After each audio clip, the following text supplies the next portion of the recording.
Já pararam para pensar o que acontece quando uma profissão inteira, cheia de desafios únicos, não tem um guia básico, um manual para orientar o trabalho do dia a dia? Pois é. Às vezes, a própria comunidade arregaça as mangas e decide construir essa ferramenta. E é exatamente essa história que a gente vai conhecer melhor hoje. E tudo começa assim, com essa frase, caros irmãos e irmãs de farda. Sabe, isso já de cara dá um sentimento de união, de solidariedade. A gente percebe na hora que não é um comunicado qualquer, mas um apelo que vem de dentro de um colega para os outros. E essa classe, no caso, é a dos policiais penais. São os profissionais que estão ali na linha de frente do sistema prisional brasileiro. Um ambiente que, vamos combinar, é super complexo e exige um conhecimento muito específico, tanto na prática quanto na lei, para tomar decisões a todo momento. Então, é para essa galera que o chamado é feito. A iniciativa nasce ali, da base, do cotidiano da profissão e reflete uma necessidade que todo mundo que está na ativa sente. Ou seja, é um movimento que vem de dentro para fora. E a missão aqui, olha, é praticamente histórica. Lançar o primeiro livro técnico com base jurídica, pensado e escrito só para o policial penal no Brasil. É literalmente criar do zero uma obra de referência para toda uma categoria. Mas, beleza, por que um livro? O que faz essa ferramenta ser tão indispensável nesse momento?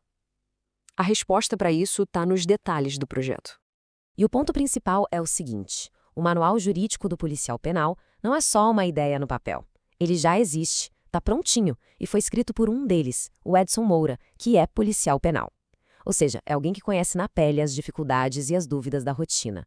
A obra está lá, completa, só esperando para virar a ferramenta prática que ela promete ser. Certo, se o livro está pronto e todo mundo precisa dele, o que está impedindo esse manual de chegar na mão dos profissionais? Bom, como acontece com muitas ideias incríveis, a barreira é uma só: dinheiro. E aqui a gente vê o impasse bem desenhado. De um lado, a iniciativa, o projeto intelectual todo finalizado. Do outro, o obstáculo. Os custos bem reais de produção, diagramação, registro, a impressão da primeira leva de livros. É aquela distância clássica entre a ideia pronta e o produto físico na mão.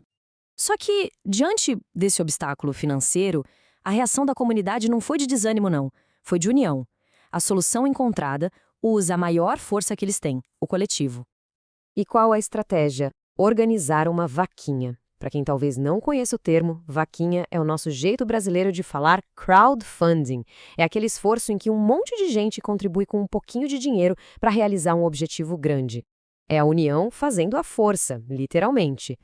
E o plano é bem direto, sabe? As contribuições vão se somando até bater a meta para cobrir os custos de produção. Bateu a meta, o manual vai para a gráfica e finalmente vira realidade. É um caminho super claro, da colaboração direto para o resultado.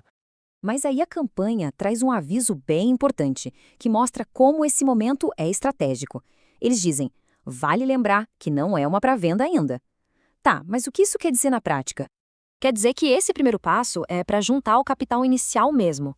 O foco é garantir a grana para uma primeira tiragem pequena, quase exclusiva, que vai servir para validar o projeto e abrir as portas para edições maiores lá na frente.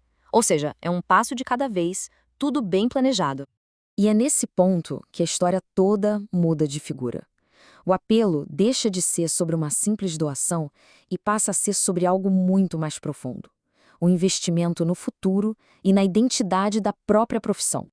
Essa frase aqui é o coração de tudo. Cada contribuição é vista como um investimento direto na valorização da nossa classe. Não é caridade, é construção. É como se cada pessoa estivesse colocando um tijolinho para fortalecer e dar mais reconhecimento para todo o grupo. E o investimento é em quê, exatamente? Bom, é em conhecimento técnico e jurídico que vai estar acessível para todo mundo. É em padronização de procedimentos, em fortalecer os laços da comunidade e, principalmente, em construir um legado para as próximas gerações de policiais penais.